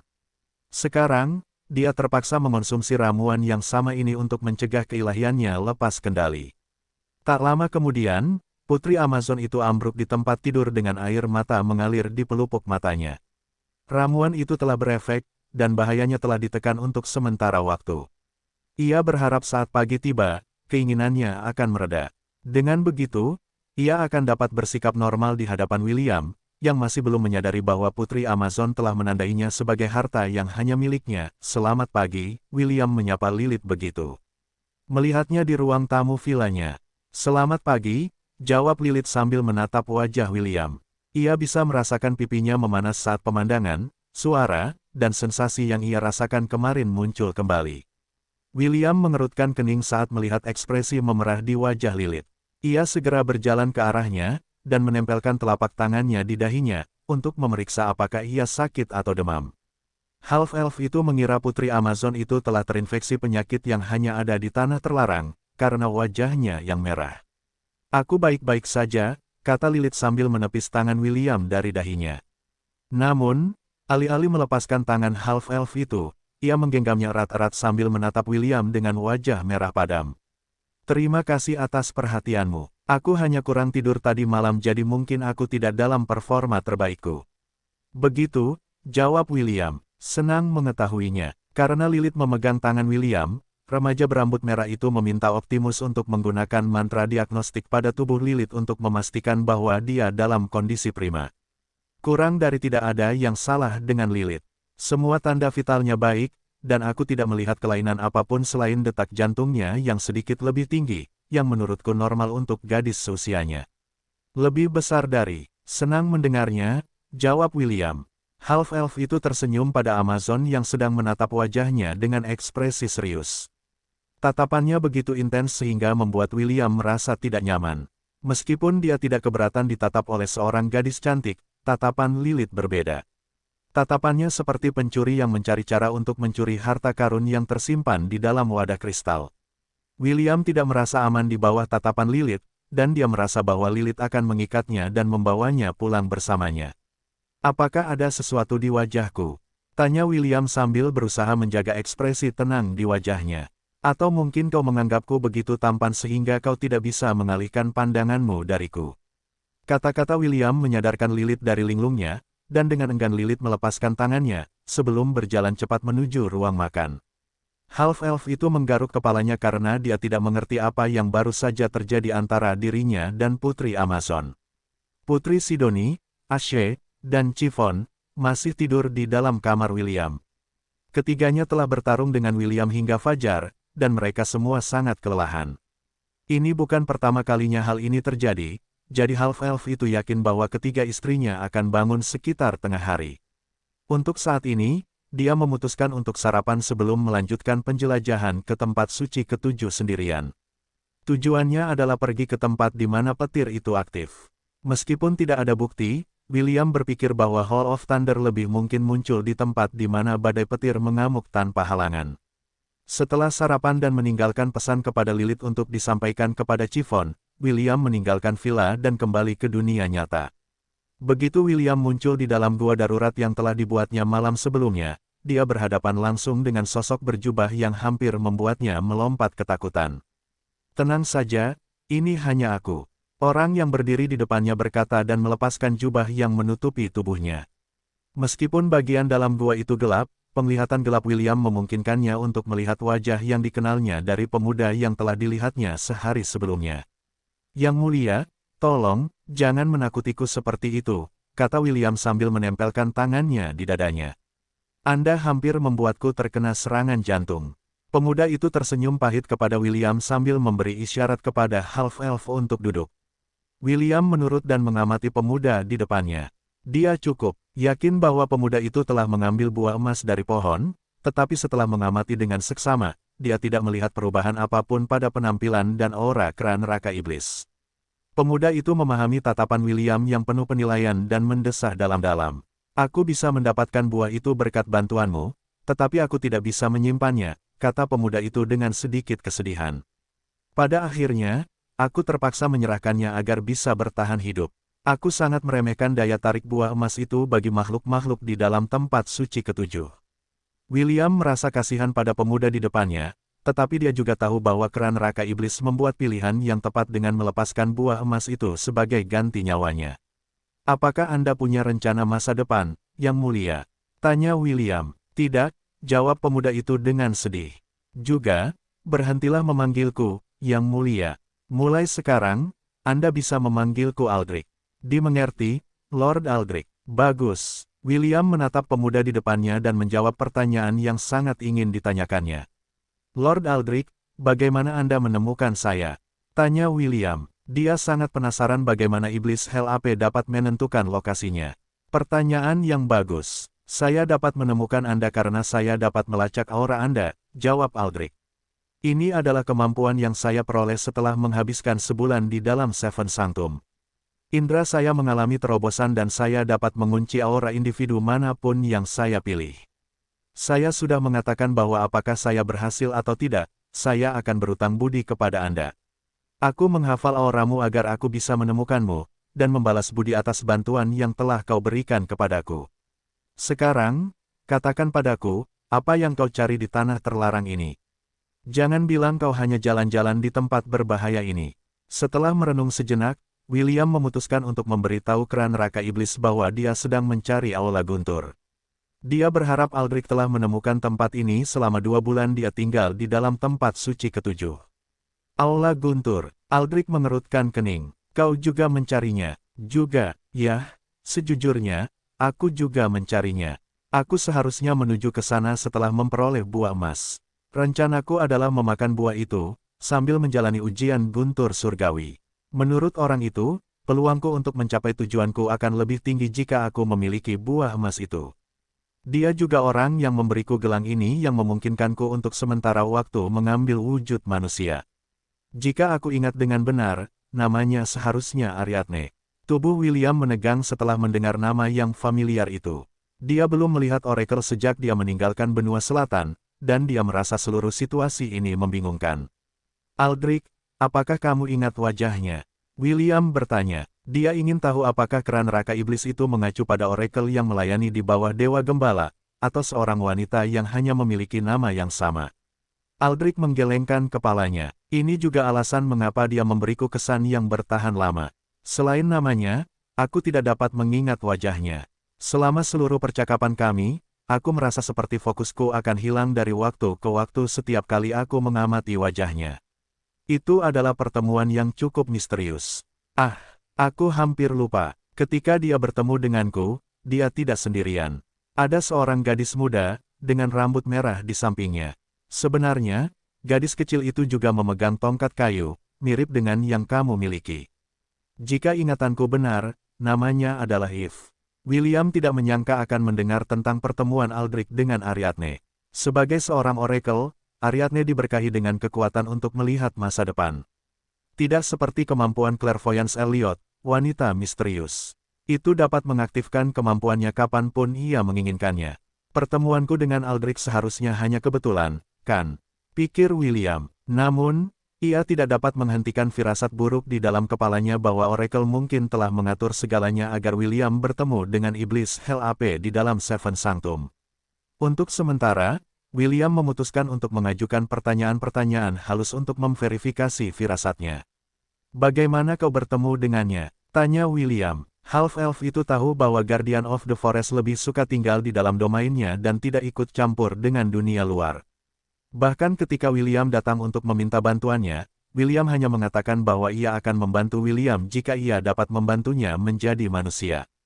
Ia datang ke hutanku untuk mencariku, jawab Aldrich. Dia berkata bahwa jika aku ingin menjadi manusia, aku harus berhenti membuang-buang waktuku di benua selatan dan pergi ke benua tengah. Aku tidak tahu bagaimana dia mengetahui keinginanku, tetapi karena sebuah jalan telah terbuka untukku, aku memutuskan untuk mengambil risiko dan datang ke benua tengah bersama mereka. Tunggu, William tidak dapat menahan diri untuk menghentikan Aldrich melanjutkan penjelasannya. Ariadne dan Eve juga ada di benua tengah. Apakah kau mengenal mereka? Aldrich mengangkat sebelah alisnya. Ya, kami bertiga bepergian bersama, tetapi, kami berpisah setelah dia membawaku ke tempat ini. Aku sudah berada di sini selama 2 bulan, jadi itu berarti kami tiba di benua tengah sebulan yang lalu. William mendesah karena kesempatan yang hilang. Kalau saja dia tahu bahwa sepupu kecilnya, Eve, dan Ariadne telah tiba di benua tengah, dia mungkin akan pergi mencari mereka. Setelah menahan emosinya, William bertanya apakah Aldrich tahu kemana Ariadne dan Eve akan pergi. Sayangnya, iblis Hell AP tidak tahu, jadi petunjuk half-elf berakhir di sana. Tidak masalah, pikir William. Setelah aku meninggalkan tempat ini, aku akan memberitahu kakek bahwa Eve juga ada di benua tengah. Dunia ini sempit sekali, kata Aldrich sambil tersenyum. Aku tidak tahu bahwa Eve adalah sepupumu. Dia gadis yang sangat menggemaskan. Memang begitu. Aku khawatir tentang keselamatannya. William menggaruk kepalanya. Apakah dia membawa anak bebek dan angsa putih itu bersamanya? Ya, jawab Aldrich. Mereka sekelompok orang yang menarik. Selalu mengikutinya kemana-mana seperti dia adalah ibu mereka atau semacamnya. William hanya tersenyum mendengar jawaban Aldrich. Eve telah membesarkan anak-anak bebek sejak mereka masih kecil, jadi mereka semua memperlakukannya seperti ibu mereka. Sedangkan angsa putih, dia adalah pengawalnya. Meskipun binatang 1000 tahun merupakan pencegah yang kuat di benua selatan, hal yang sama tidak berlaku di benua tengah, tempat binatang 1000 tahun yang tak terhitung jumlahnya dapat berkeliaran dengan bebas. Half-elf hanya bisa berharap Ariadne cukup kuat untuk melindungi sepupunya dari manusia, serta para gelandangan berbahaya yang akan muncul saat orang tidak menduganya. Baiklah, kurasa sudah waktunya untuk pergi. Aldrich berdiri. Kau bilang ada kemungkinan Hall of Thunder berada di utara, kan? Ayo kita ke sana dulu. William mengangguk sambil mengikuti keran neraka iblis di luar gua. Dengan binatang yang kuat untuk menemaninya dalam perjalanannya, Half-Elf akan memiliki peluang lebih tinggi untuk mencapai tujuannya tanpa menjadi mangsa binatang 1000 tahun teritorial yang menghalangi jalan mereka. Tanda pisah tanda hubung. 2 hari setelah William dan Aldrich melakukan perjalanan ke utara, sekelompok monster tertentu melakukan perjalanan ke barat. Sama seperti Aldrich, ketiga monster ini telah gagal dalam perang habis-habisan untuk mendapatkan buah emas. 2 anggota mereka tewas dalam pertempuran bebas untuk memperebutkan supremasi. Pada akhirnya, yang berhasil merebut buah dari genggaman mereka adalah Alpha Crimson Flame Wolf, yang membawa seluruh kawanannya ke medan perang. Alpha Wolf sangat kejam, tidak peduli jika anggota kawanannya mengorbankan nyawa mereka dalam prosesnya. Pertempuran untuk memperebutkan buah emas berlangsung selama sehari penuh, dan tanah dipenuhi dengan tubuh myriad beast yang mati selama pertarungan sengit ini. Setelah memperoleh buah emas, Alpha Crimson Flame Wolf kembali bersama kawanannya ke sarang mereka. Tidak ada monster yang berani mengejar mereka karena mereka memiliki keunggulan mutlak dalam jumlah. Semua monster tahu bahwa setelah beberapa hari, penguasa baru yang kuat akan lahir di dalam Seven Sanctum. Terror Rats tahu bahwa akan sia-sia untuk merebut kembali buah dari Ruthless Alpha Wolf. Karena itu, Black Striped Terror Rats memutuskan untuk memburu pelaku yang bertanggung jawab atas perampasan buah tersebut, dan menarik begitu banyak monster tambahan di sepanjang jalan. Jika saja medan perang tetap berada di tempat terbuka kecil itu, tikus teror yakin bahwa mereka akan memenangkan pertempuran melawan puluhan binatang segudang yang memutuskan untuk mencoba peruntungan mereka. Mereka menyimpan dendam terhadap kera neraka jahat karena menggagalkan rencana mereka untuk mendapatkan buah emas, dan memutuskan untuk memburunya. Selama pengejaran buah emas, mereka telah menggunakan kemampuan mereka, jejak, pada kera neraka jahat, untuk mencegahnya lolos dari genggaman mereka. Selama sebulan penuh, mereka akan dapat mengikuti jejak Aldrich, bahkan jika yang terakhir terbang di langit. Beberapa suara mencicit bergema di udara saat ketiga monster itu berkomunikasi dengan tikus teror lainnya di sekitarnya. Tak lama kemudian, puluhan tikus raksasa berlari melintasi hutan, membentuk kekuatan yang tak terhentikan. Karena itu, tak ada binatang segudang yang berani menghalangi jalan mereka saat mereka menuju ke barat. Cekik, pemimpin tikus teror bergaris hitam mengangkat kepalanya saat terus berlari ke barat. Cekik. Tikus teror lainnya menyuarakan dukungan mereka saat mereka berlari di belakang pemimpin mereka. Mereka ingin membalas dendam, dan mereka tidak akan berhenti sampai target kebencian mereka dicabik-cabik oleh tangan mereka sendiri di dalam Akademi Hestia. Sejak kami kembali, Akademi melarang kami menerima misi apapun, kata Putri Eowyn sambil melirik bunga-bunga indah yang bergoyang di kejauhan. Ia, bersama Kenneth, dan Pearl sedang menikmati teh sore di dalam gazebo yang terletak di Taman Akademi. Kepala sekolah hanya khawatir tentang keselamatan Anda, Yang Mulia, jawab Pearl. Insiden dengan Riyadh telah membuat Yang Mulia khawatir, dan ia secara pribadi meminta agar kami dibebaskan dari ujian triwulanan Akademi. Saya tahu, dan saya mengerti mengapa ayah bertindak seperti itu, komentar Putri Eowyn. Jika bukan karena Conan yang menunda waktu, dan kedatangan Sir William, kita semua mungkin akan mengalami nasib yang lebih buruk daripada kematian. Meski begitu, saya hanya merasa tidak ada yang berubah. Aku masih bunga di dalam rumah kaca, yang tidak boleh keluar karena takut layu. Pearl mendesah saat mendengarkan keluhan Putri Eowyn. Ia lalu melirik rekannya, Kenneth, yang duduk diam dengan mata terpejam. "Kenneth, kau tidur?" tanya Pearl sambil menepuk bahu elf berambut perak itu pelan. Setelah menghabiskan waktu dengan mantan teman sekamar William, Pearl menyadari bahwa ia akan otomatis tertidur setiap kali mereka tidak melakukan apapun. Orang ini memang suka tidur, renung Pearl sambil menatap elf berambut perak yang tidak bereaksi apapun terhadap dorongan kecilnya. Putri Eowyn juga mengalihkan perhatiannya ke elf yang sedang tidur. Nyenyak sambil duduk di kursi. Ia tidak tahu banyak tentang Kenneth. Satu-satunya hal yang ia ketahui tentangnya adalah bahwa ia berasal dari keluarga Rayleigh, yang terkenal karena ramalan mereka yang akurat. Saat ini, para tetua Dewan Elf, serta Raja Elf mulai merasa cemas. Menurut Patriark keluarga Rayleigh, saat ramalan itu sudah dekat. Meskipun dia tidak bisa memberikan waktu yang akurat kapan itu akan terjadi, dia menegaskan bahwa pangeran akan lahir dalam waktu kurang dari 2 tahun. Hal ini telah membuat benua Silvermoon menjadi hiruk-pikuk dan berbagai pertahanan sedang didirikan di sekitar kerajaan peri untuk mempersiapkan kedatangan pangeran. Putri Eowyn juga telah diberi tugas khusus oleh Raja Peri, dan itu adalah untuk memperhatikan William dengan saksama. Sebagai seseorang yang telah bertemu dengan si kembar takdir, dan mempelajari sihir hitam, dia adalah kandidat utama untuk menjadi pangeran kegelapan. Bukan hanya dia yang telah mengawasi William. Kepala sekolah akademi, selain berbagai penguasa negeri, melakukan hal yang sama. Dengan penaklukan William atas lantai iblis, keyakinan mereka bahwa Half-Elf adalah pangeran kegelapan berada pada titik tertinggi sepanjang masa. Meski begitu, masih ada orang yang meragukan apakah William benar-benar pangeran yang dinubuatkan atau tidak. Kenneth adalah salah satunya. Tuan Kenneth, apakah Anda masih berpikir bahwa Tuan William bukanlah pangeran yang akan menutupi dunia ini dalam kegelapan? Putri Eowyn bertanya kepada peri berambut perak yang masih memejamkan matanya. Setengah menit berlalu sebelum Kenneth membuka matanya untuk melihat Putri Peri, yang menatapnya dengan ekspresi serius di wajahnya. "Saya ingin percaya bahwa William bukanlah pangeran kegelapan," jawab Kenneth. "Saya tidak ingin dia jatuh ke dalam kegelapan. Jika itu benar-benar terjadi, saya sendiri yang akan pergi dan menghentikannya." Suara Kenneth tegas, dan matanya menunjukkan keyakinan. Sang putri dapat mengatakan bahwa mantan teman sekamar William serius dalam pernyataannya. "Dan jika Anda tidak dapat menghentikannya?" tanya Pearl. Dia memiliki kesan yang sangat buruk tentang William karena cuci otak saudara perempuannya. Kalau saja dia cocok dengan Half-Elf, dia pasti sudah menghajarnya dan menuntut agar adiknya dikembalikan ke kondisi pikirannya yang dulu. "Tidak ada kata tidak bisa," jawab Kenneth. Dia menatap Pearl sambil membuat pernyataan tegas. "Aku akan menghentikannya, bahkan jika tubuhku ini hancur berkeping-keping. Tanda pisah tanda hubung tanda hubung. Kau tidak bisa menemukannya." Byron, kepala sekolah Akademi Hestia, bertanya kepada agennya yang ditugaskan untuk mengikuti pergerakan William setelah dia meninggalkan akademi. Agen itu, yang berusia akhir 30-an, menggelengkan kepalanya dengan tegas. "Aku berhasil mengikutinya sampai ke kota pelabuhan Alabaster, tetapi setelah itu, aku kehilangan jejaknya," jawab agen itu.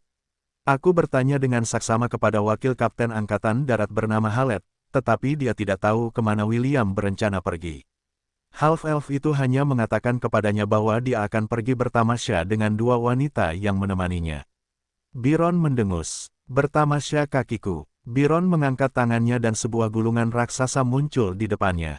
Dia kemudian membuka gulungan itu dan menatap peta benua tengah dengan tatapan kritis. "Dia pergi ke kota pelabuhan Alabaster," gumam Byron. "Ada banyak tempat yang bisa dia kunjungi dari sana, jadi menemukan jejaknya akan sulit." Setelah mengamati peta itu, sedikit kesadaran muncul di wajah tua Byron. "Mungkinkah? Tidak, dia tidak cukup bodoh untuk pergi ke sana," pikir Byron sambil mengamati pusaran ungu yang berputar di sudut barat daya benua tengah. "Tempat suci ketujuh," kata Byron lembut. "Mungkinkah dia benar-benar pergi ke sana?" Wajah agen itu, yang mendengarkan Byron bergumam, mulai menjadi pucat setelah mendengar kata-kata tempat suci ketujuh. "Semoga dia tidak memerintahkanku untuk pergi ke tanah terlarang." Agen itu berdoa dalam hatinya. "Aku masih belum cukup hidup.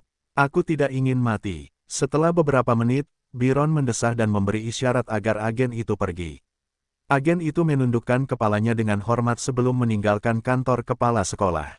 Setelah melangkah keluar dari kantor, agen itu bisa bernapas lega. Bahkan jika komisinya meningkat, dia tidak akan berani memasuki tanah terlarang demi menemukan half-elf. Kembali ke dalam kantor, Biron mengetuk peta dengan jarinya, sambil berpikir keras. Apakah dia benar-benar pergi ke sana? Biron merenung sambil menatap pusaran ungu di peta yang tersebar di mejanya. Anak itu benar-benar punya nyali. Apakah dia tidak peduli dengan hidupnya? Kepala sekolah akademi mendesah sambil menggulung-gulungan itu dan mengembalikannya ke dalam cincin penyimpanannya. Bahkan dengan kekuatannya saat ini, dia harus berpikir dua kali sebelum menjelajah ke wilayah misterius yang telah merenggut banyak nyawa ini. Dia tahu bahwa jika William benar-benar memasuki tempat suci ketujuh, sudah terlambat untuk melakukan apapun. Yang bisa dia lakukan sekarang adalah menunggu di akademi untuk kembalinya half-elf.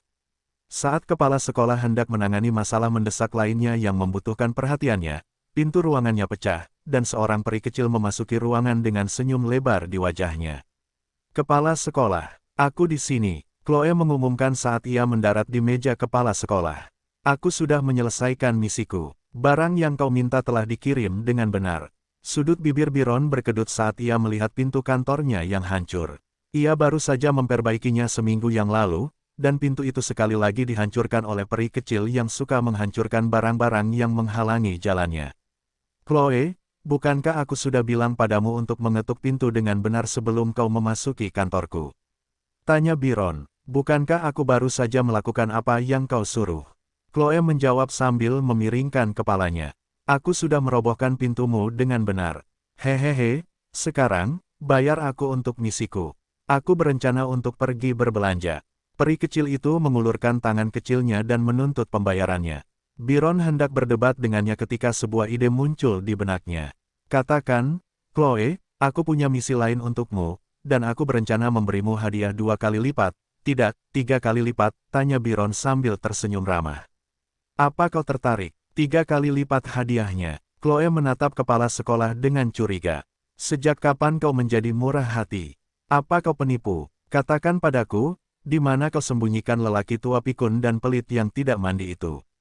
Jika kau tidak mengatakan yang sebenarnya, aku akan menghajarmu. Butuh beberapa saat bagi Biron untuk membujuk dan meyakinkan peri kecil yang kejam itu bahwa dia bukan penipu. Selain itu, setelah mendengar isi misi itu, Chloe langsung setuju dan berangkat mencari Celeste untuk memberitahu dia dan meminta izin untuk ekspedisi berikutnya. Kepala sekolah Akademi Hestia memandang keluar jendela kantornya sambil tersenyum. Karena tanah terlarang adalah tempat yang berbahaya, ia akan mengirimkan peri kecil yang sama berbahayanya untuk mencari half-elf yang telah menghilang tanpa jejak. Kau akan pergi ke tempat suci ketujuh untuk mencari William. Celeste mengerutkan kening setelah mendengar laporan Chloe. Kepala sekolah tidak yakin apakah Will ada di dalam tempat suci ketujuh, jawab Chloe. Namun, dia memberiku artefak yang dapat mendeteksi jika siswa akademi telah memasuki tanah terlarang. Jika artefak itu menemukan jejak kelompok William, aku ditugaskan untuk menemukan mereka dan membawa mereka keluar dengan selamat. Celeste mengusap pelipisnya. Dia tidak menyangka bahwa half-elf akan melakukan sesuatu yang berbahaya seperti memasuki tempat suci ketujuh tanpa memberi tahu akademi. Jika dia tahu sebelumnya, dia pasti akan mengirim Chloe untuk menemaninya dalam perjalanannya. Baiklah, kau boleh pergi, kata Celeste. Jika William benar-benar masuk ke tempat berbahaya itu, pastikan untuk membawanya kembali hidup-hidup, apapun yang terjadi. Kau mengerti, Chloe? Petik 2. Ya, Chloe mengangguk. Claire, yang mendengarkan dengan tenang di samping, mengerutkan kening, tetapi dia tidak punya pendapat apapun tentang misi Chloe. Sebaliknya, ia menepuk bahu saudara kembarnya dan menyuruhnya untuk berhati-hati. Aku pergi, kata Chloe sambil terbang keluar melalui jendela kamar Celeste. Celeste dan Claire memperhatikan sosok kecil Chloe menghilang dari pandangan mereka dengan emosi yang rumit. Sebagai familiar, bahkan jika Chloe mati di dalam Forbidden Ground, Celeste bisa memanggilnya sekali lagi. Namun, itu tidak berarti bahwa ia tidak merasa sedih atau sakit hati setiap kali salah satu familiarnya mati.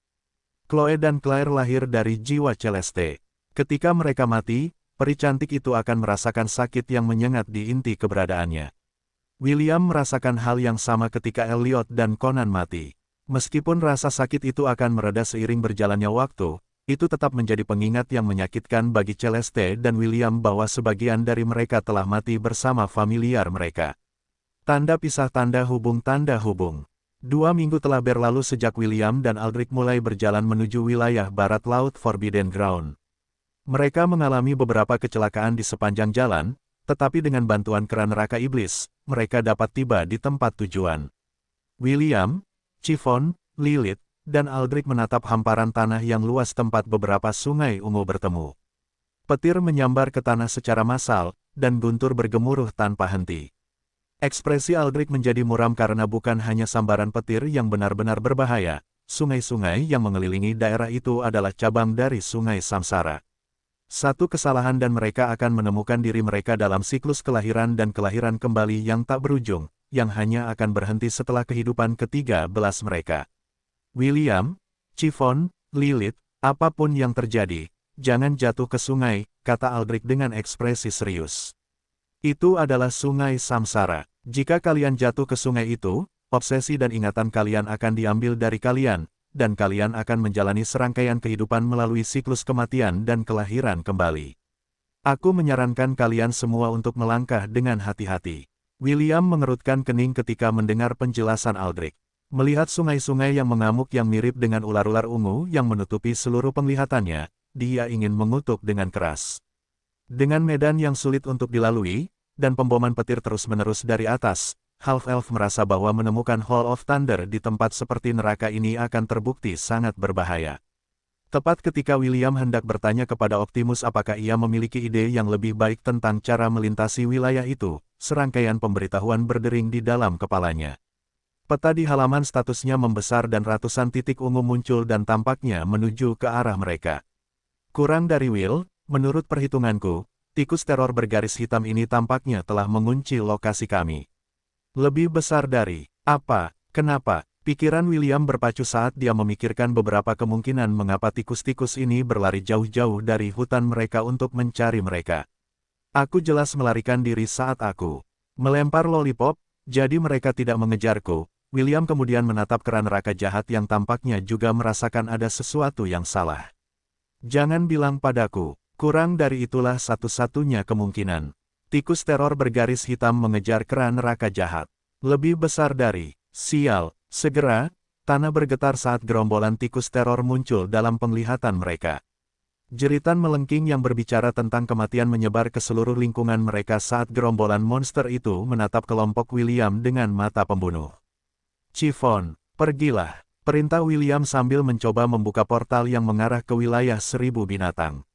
Gadis berambut merah muda itu tidak membuang waktu dan langsung berteleportasi ke wilayah William menggunakan cincin kawin di jarinya.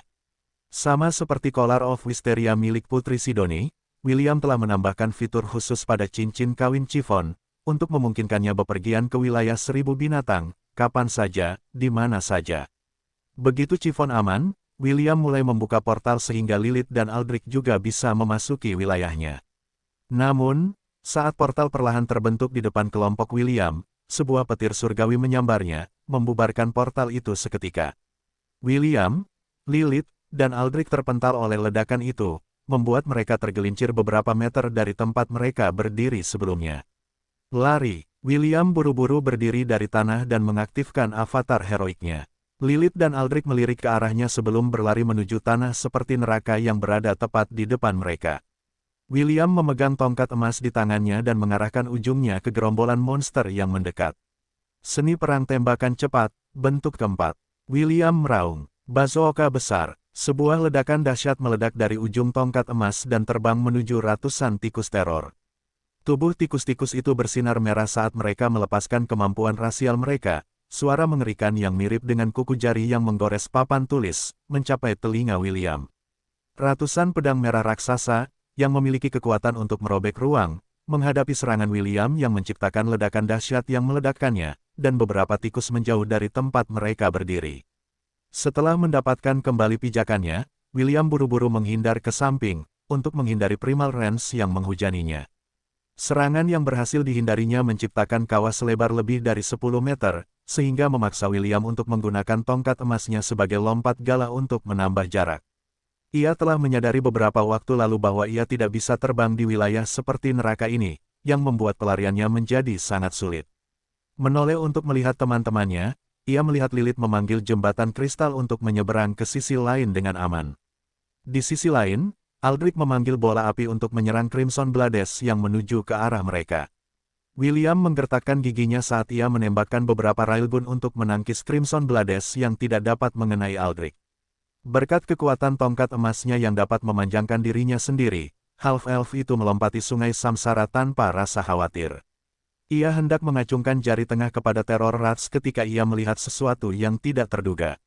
Alih-alih menghentikan pengejaran mereka, Giant Rats melangkahi tubuh satu sama lain, menggunakan mereka sebagai batu loncatan untuk melompati sungai. Jika William sendirian, ia tidak akan kesulitan melarikan diri dari gerombolan monster itu. Sayangnya, dia tidak bisa meninggalkan Lilith dan Aldrich, jadi dia terpaksa melawan Terror Rats untuk menunda pengejaran gila mereka. Rui Jingubang memanjang saat William bersiap untuk memukul Terror Rats, dan mengirim mereka ke sungai-sungai deras yang mengelilingi daratan seperti jaring laba-laba. Tepat saat William hendak melepaskan serangannya yang menghancurkan, beberapa Heavenly Lightning Bolt jatuh di tubuhnya. Dia sudah mengantisipasi bahwa ini akan terjadi, jadi dia menukar job kelasnya menjadi Prince of Thunder. Sayangnya, Heavenly Lightning Bolt bukanlah petir biasa. Mereka berisi sepotong Heaven's Will yang menguji batas-batas kemanusiaan. Bahkan jika William kebal terhadap petir, dia masih merasakan sakit yang menyengat saat dia didorong menjauh oleh petir, mematahkan posisinya di udara. Raungan dahsyat meletus di kejauhan, diikuti oleh jeritan yang memekakkan telinga. Aldrich telah berubah menjadi bentuk aslinya dan memasuki pertarungan sengit dengan 4 tikus teror bergaris hitam. Di sisi lain, Lilith hendak menyeberangi jembatan kristalnya ketika pedang merah membelahnya menjadi 2.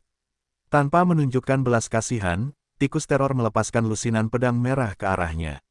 Dengan sungai ungu yang mengamuk di depannya, dan lusinan Primal Ren di belakangnya, Lilith tidak punya ruang untuk bermanuver saat Primal Ren merobek ruang dan menuju ke arahnya. Tepat saat pedang merah hendak mendarat di tubuhnya, William muncul di depannya. Menggunakan Rui Jingubang sebagai perisai, dia mempersiapkan diri untuk menahan rentetan serangan kuat yang cukup kuat untuk melenyapkan mereka. Dengan setiap bilah yang mendarat di tubuh tongkat emas, kaki William tergelincir di jembatan kristal. Darah mulai mengalir di sudut bibirnya karena setiap serangan yang menimpanya menghantam seperti truk. Tiba-tiba, tepat saat dia mengira bahwa yang terburuk sudah berakhir, sebilah pisau merah raksasa jatuh ke tubuhnya, mengirimnya, dan Lilith melesat menuju sungai Samsara. William buru-buru mengulurkan tangan ke Putri Amazon dan menggunakan tubuhnya untuk menahan jatuhnya mereka di permukaan sungai. Tikus teror bergaris hitam dengan marah berlari di sepanjang tepi sungai saat mereka mencari mangsanya. Mereka adalah binatang segudang sehingga sangat mudah bagi mereka untuk mendeteksi tanda-tanda kehidupan, bahkan jika itu di bawah air. 5 menit kemudian, tikus teror bergaris hitam menjerit dan berlari menuju keran neraka jahat yang diserang dari semua sisi. Sekarang setelah hama itu pergi, sudah waktunya bagi mereka untuk membalas dendam. Mereka menyerang kera raksasa dengan taring mereka yang terbuka karena marah, tidak lagi peduli dengan 2 orang yang telah jatuh ke sungai Samsara yang mengamuk.